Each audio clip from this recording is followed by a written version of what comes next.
నమస్కారం అండి.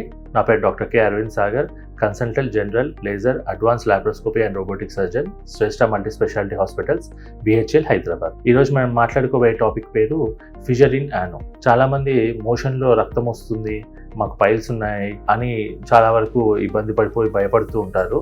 సో అసలు ఫిషర్ అంటే ఏంటి, దానికి పైల్స్కి సంబంధం ఏంటి, దీంట్లో ఉండే కండిషన్స్ ఏంటి, ఆ కండిషన్స్కి తీసుకోవాల్సిన ట్రీట్మెంట్ ఏంటనే గురించి మనం ఈరోజు మాట్లాడుకుందాము. ఫిషర్ ఇన్ యానో అంటే మన మోషన్ మలద్వారం దగ్గర చిన్న క్రాక్ లాగా, ఒక చిన్న కట్ లాగా అవుతుంది. ఎందుకు అవుతుంది?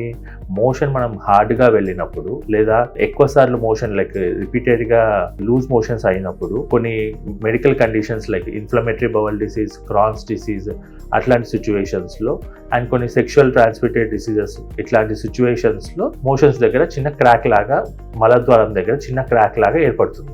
దీనివల్ల వచ్చే ఇబ్బందులు ఏంటి? మోషన్ వెళ్ళేటప్పుడు చాలా భయంకరంగా నొప్పి రావడము, మోషన్లో రక్తం పడడము, తర్వాత మోషన్ వెళ్ళిన తర్వాత కూడా నొప్పి తగ్గకపోవడము, మలద్వారం దగ్గర ఇచ్చింగ్గా ఉండడము అంటే దురదగా ఉండడము, చాలాసేపు మోషన్ పోయిన తర్వాత చాలాసేపటి వరకు పేషెంట్ చాలా కంఫర్టబుల్గా ఉండరు, ఇబ్బందిగా పడుతూ ఉంటారు. సో ఈ ఫిషర్ వల్ల చాలా సివియర్గా పెయిన్ వస్తూ ఉంటుంది. చాలామంది ఫిషర్లో వచ్చే బ్లీడింగ్ని పైల్స్ బ్లీడింగ్తో అనుకుంటారు. ఫిషర్లో మీకు ఓన్లీ మోషన్ ఏదైతే వస్తుందో దానికి ఒక చిన్న దారలాగా ఒక సైడ్కి మాత్రం ఒక గీత లాగానే మాత్రమే ఉంటుంది, లేదా కొన్ని డ్రాప్స్ ఆఫ్ బ్లడ్ మాత్రమే పడుతుంది. అదే పైల్స్లో మీకు ఒకేసారి ట్యాప్ ఓపెన్ చేసినప్పుడు వచ్చే రక్తం, ఒక వాటర్ ఎలా వస్తుందో అలా ట్యాప్ ఓపెన్ చేసినప్పుడు వచ్చేలాగా రక్తం పడుతుంది. సో పైల్స్కి దీనికి ఇది మేజర్ డిఫరెన్స్ ఉంటుంది.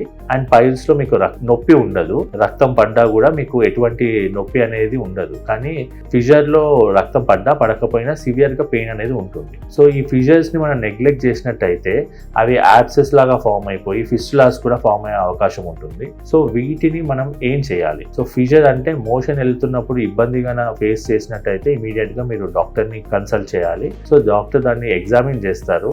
దీంట్లో మోస్ట్ కామన్గా 90% పోస్టీరియర్ అంటే కింది భాగంలో కట్స్ చాలా కామన్గా ఉంటాయి.